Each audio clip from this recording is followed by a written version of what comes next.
جو شخص یہ گمان کرتا ہو کہ اللہ اس کو دنیا اور آخرت میں مدد نہیں دے گا تو اس کو چاہیے کہ اوپر کی طرف یعنی اپنے گھر کی چھت میں ایک رسی باندھے، پھر اس سے اپنا گلا گھونٹ لے،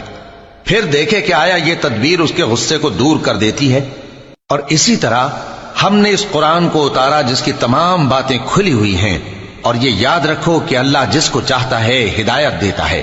جو لوگ مومن یعنی مسلمان ہیں اور جو یہودی ہیں اور ستارہ پرست اور عیسائی اور مجوسی اور مشرک،